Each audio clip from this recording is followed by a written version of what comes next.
नंतर त्याला सिद्धार्थाला पणजीची सीट दिली. पण मी जेव्हा सांगेल तेव्हा सिद्धार्थ कधी माझ्यासाठी जागा सोडायला तयार आहे आणि त्यामुळे तो आपला उत्तम कार्यकर्ता आहे. मी पणजीतूनच विधानसभेची निवडणूक लढवी. सिद्धार्थाने एका सेकंदामध्ये त्याला सांगितल्यावर सांगितलं की तुमच्याकरता ताबडतोब राजीनामा द्यायला कधी तयार आहे आणि त्यांनी राजीनामा दिला. मनोहर पोटनिवडणुकीला उभा राहिला आणि त्या प्रचाराकरता मी आलो होतो.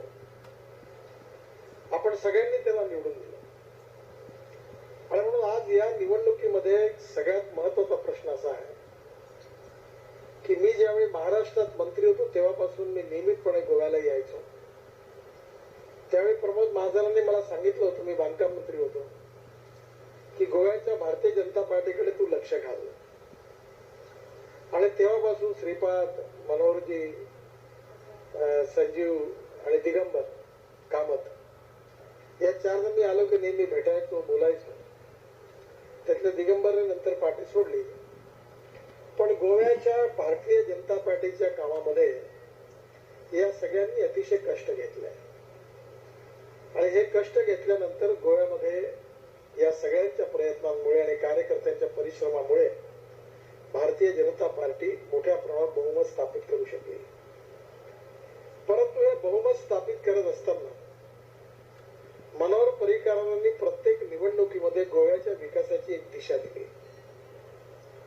मला आठवतं की मी स्वतः सॉलिड वेस्ट मॅनेजमेंट आणि लिक्विड वेस्ट मॅनेजमेंट मध्ये बरंच काम करतो. मला आग्रहाने त्यांनी सांगितलं की मी गोव्याला सॉलिड वेस्ट पासून ते सॅग्रिगेट करून त्याचा मोठा प्रकल्प टाकला आणि मी स्वतः तो प्रकल्प पाहायला गेलो होतो. तो पूर्ण प्रकल्प मी पाहिला.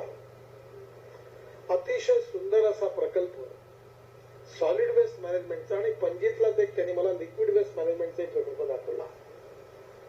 म्हणजे गोवा स्वच्छ कसं व्हावं, गोव्याचा इन्फ्रास्ट्रक्चरचा विकास कसा व्हावा, गोव्यातल्या जनतेला आरोग्यविषयक सुविधा कमीत कमी पैशामध्ये कशा मिळाव्या, गोव्यामध्ये उत्तम शिक्षणाची सोय कशी व्हावी आणि गोव्यामध्ये जलप्रदूषण आणि वायू प्रदूषण गोवा हे सुंदर आणि स्वच्छ कसं राहावं याचा सातत्याने त्याच्या मनात ध्यास होता.